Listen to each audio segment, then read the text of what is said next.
This video is sponsored by BuyMote e-shopping, BuyMote application.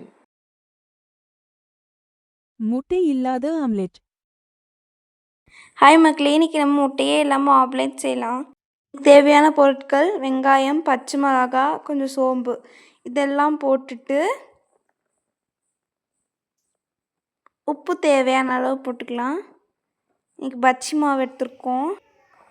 கொஞ்சம் கருவேப்பிலை எடுத்துக்கலாம். இதெல்லாம் போட்டு நல்லா தண்ணி ஊற்றி நல்லா மிக்ஸ் பண்ணி எடுத்துக்கலாம்.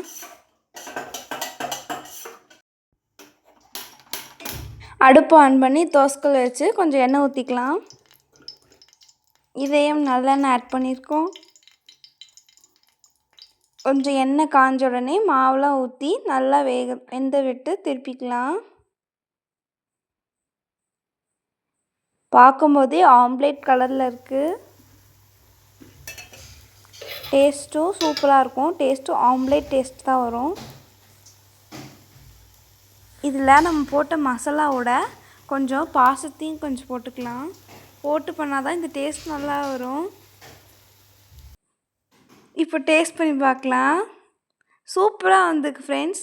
நீங்களும் வீட்டில் ட்ரை பண்ணி பாருங்கள். புரட்டாசி மாதம் அதுமா இந்த மாதிரி செஞ்சு சாப்பிடுங்க. ஓகே, தேங்க்யூ, பாய். தேங்காய் இல்லாமல் தேங்காய் சட்னி எப்பட்றா அப்படின்னு பார்க்குறீங்களா? இப்படி தாங்க. இதுக்கு ஃபஸ்ட் நம்ம தேவையான பொருட்கள் ஃபஸ்ட் நம்ம வடைச்சட்டி வச்சுக்கலாம். அதில் எண்ணெய் ஊற்றி பச்சை மிளகாய் போட்டு நல்லா வறுத்துக்கலாம்.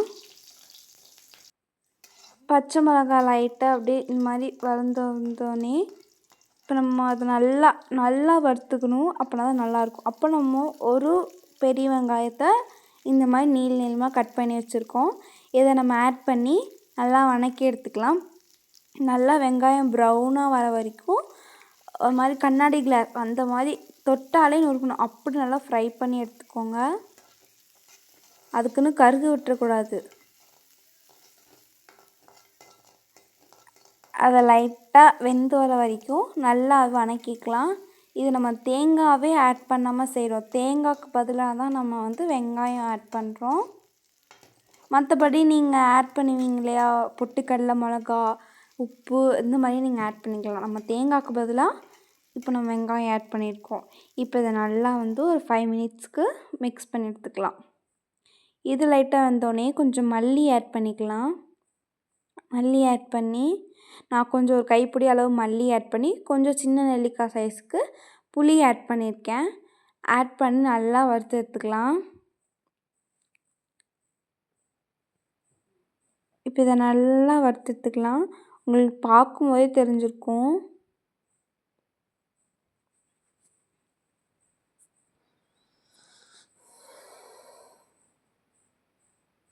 கொஞ்சம் நல்லா ஃபாஸ்ட்டாக இப்போ இந்த மாதிரி வந்திருக்கணும். உங்களுக்கு பார்த்தாவே தெரிஞ்சிருக்கும் இல்லையா? அந்த மாதிரி நல்லா வதக்கி எடுத்துக்கலாம். இப்போ வதக்கி எடுத்ததை நல்லா ஆற வச்சுக்கணும். ஆற வச்சு அரைச்சிக்கலாம்.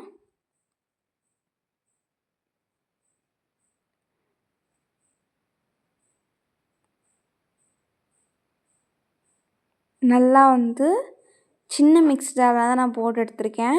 நீங்கள் இதை ஆட் பண்ணக்கப்புறம் தான் இதில் நம்ம உப்பு ஆட் பண்ணணும். இப்போ நம்ம ஆட் பண்ணக்கப்புறம் தான் உப்பு ஆட் பண்ணி, ஏன்னா நான் சமைக்கும்போது உப்பு போட மறந்துட்டேன். அதனால் நான் இப்போ இது போட்டுக்கிறேன். இப்போ நம்ம கொஞ்சம் கொஞ்சமாக ஆட் பண்ணிக்கலாம். இப்போ நான் எவ்வளோ எடுத்துருக்கனோ அந்த அளவுக்கு நான் கொஞ்சம் பொட்டுக்கடலை எடுத்துக்கிறேன். இப்போ நீங்கள் நான் ஒரு கப் அளவு நான் எடுத்திருக்கேன்னா அது அளவுக்கு நான் எடுத்து அரைச்சி எடுத்துக்கலாம்.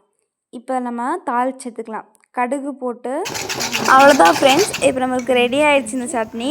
இது நம்ம தோசை, இட்லி இந்த மாதிரி எல்லாத்துக்குமே வச்சு சாப்பிட்டுக்கலாம். நீங்கள் கொஞ்சம் கெட்டியாகிட்டே இருக்கும். நீங்கள் தண்ணி மிக்ஸ் பண்ணி செய்யும்போது தான் கொஞ்சம் உங்களுக்கு சாப்பிட்ற மாதிரி கொஞ்சம் உங்களுக்கு கெட்டியாக வேணும்னா நீங்கள் இப்படி எடுத்துக்கலாம். கொஞ்சம் தண்ணியாக வேணும்னா நீங்கள் தண்ணியை எக்ஸ்ட்ரா ஆட் பண்ணிக்கலாம். ஓகே, அவ்வளோதான். நம்மளோட தேங்காய் சட்னி ரெடி ஆகிடுச்சு. மறக்காமல் வீட்டில் ட்ரை பண்ணி பாருங்கள். தேங்காய் இல்லாத சமயத்தில் நீங்கள் கண்டிப்பாக ட்ரை பண்ணி பார்க்கலாம். ஓகே, சூப்பராக இருக்கும். தேங்க்யூ, பாய். மறக்காமல் சப்ஸ்கிரைப் பண்ணிடுங்க. பாய்.